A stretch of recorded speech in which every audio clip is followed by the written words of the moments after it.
Luiz Inácio Lula da Silva está elegível, ficha limpa e pode concorrer a um terceiro mandato como presidente da República nas eleições de 2022. Esse é o tema do vídeo de hoje.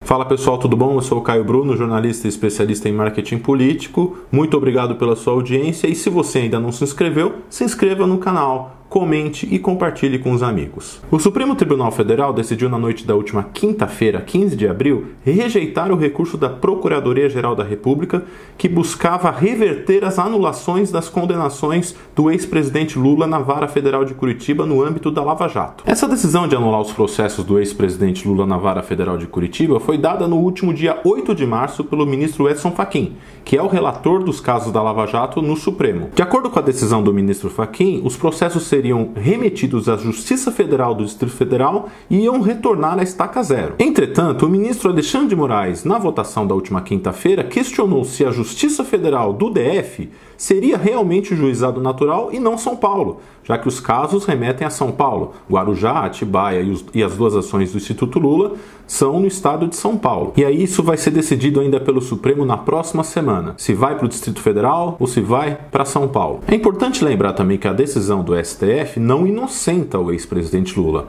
Ela simplesmente anula as condenações e manda iniciar o processo novamente.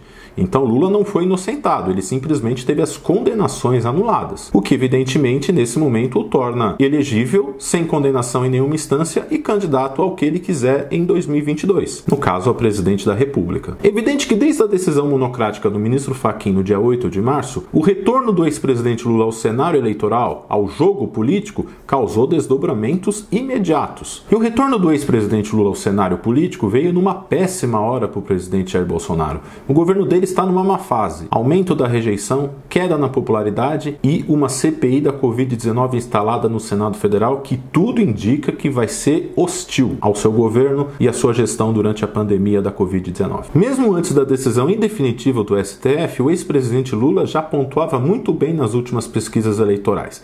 Vamos ver, por exemplo, a pesquisa do Poder Data que saiu na quarta-feira, dia 14, ou seja, na véspera da decisão do Supremo. No primeiro turno você não vê muita diferença. Lula tinha 34, Bolsonaro tinha 30. Agora Bolsonaro tem 31, Lula manteve os 34. Agora no segundo turno o cenário muda. A diferença que em março era de 5 pontos a favor do petista agora é de 18. Lula passou de 41 para 52, um crescimento de 11 pontos, e Bolsonaro caiu de 36 para 34, uma queda dentro da margem de erro de 2 pontos. O presidente, aliás, não ganharia de ninguém, segundo essa pesquisa. Lula e Huck ganhariam dele e ele teria um empate técnico com Ciro, com Sérgio Moro e com João Dória. Como explicar a força eleitoral do ex-presidente Lula depois de tantos anos de investigação pela Lava Jato e de mais de um ano de cadeia? Lula ficou preso de abril de 2018 a novembro de 2019, ou seja, 580 dias. Nós podemos buscar algumas explicações. A primeira delas é que, com o passar do tempo, as pessoas acabam lembrando só de coisas boas e esquecendo as coisas não tão boas. Isso vale para a política, vale para a vida pessoal, vida profissional, enfim.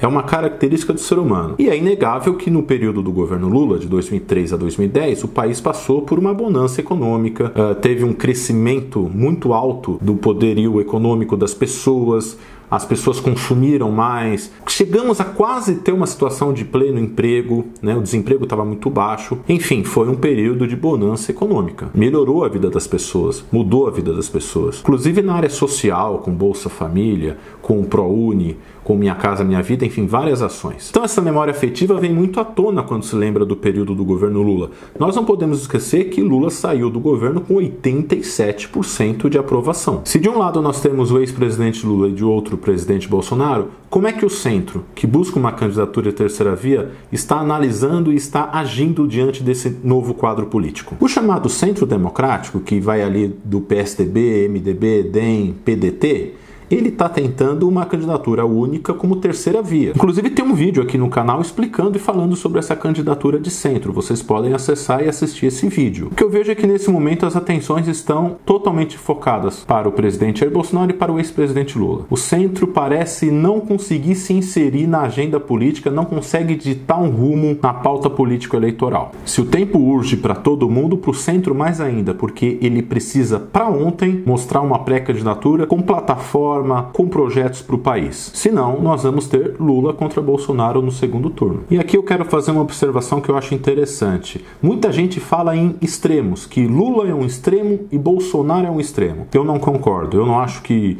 Lula e Bolsonaro são semelhantes só com a chave virada. Não dá nem para comparar o governo Bolsonaro e o governo Lula em ações como liberdade de imprensa, respeito às instituições. Além de correr contra o tempo para definir o nome e colocar, como se diz no jargão popular, o bloco na rua, o centro tem que lidar com outra questão, que são as articulações políticas de Bolsonaro e de Lula. O poder da máquina federal é muito grande, mesmo que o governo esteja mal avaliado. O governo tem verbas, tem obras e pode fazer ali uma aliança com alguns partidos do centro ou do centrão. Por outro lado, Lula é um articulador político nato. Vamos lembrar como foi a composição do governo dele. No governo dele, todo o centrão estava junto. Boa parte desse centro que hoje busca uma terceira via também estava junto. Quem era oposição praticamente? O PSDB e o DEM. O restante estava todo mundo ali no governo, com ministério, com cargo, com nacos de poder. Essa característica do ex-presidente Lula vem provavelmente da época do sindicato, de agregar interesses, de botar todo mundo ali e acertar com todo mundo. E isso é um problema para o centrão, porque alguns partidos que estão nesse centrão e no centro democrático podem sim apoiar Lula. E inclusive já está estreitando relações via emissários com partidos de centro e com setores que estão mais refratários a ele, como os militares, o mercado financeiro e os evangélicos. Agora, como eu sempre digo aqui, calma.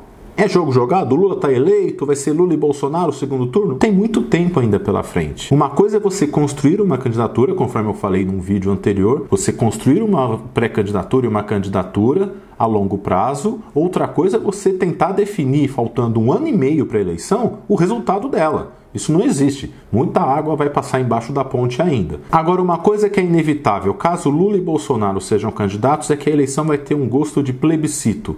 Passado contra presente. E você, de que lado fica? Se você gostou desse vídeo, eu vou reforçar o convite. Se inscreve no canal e compartilhe com seus amigos. Muito obrigado e até a próxima.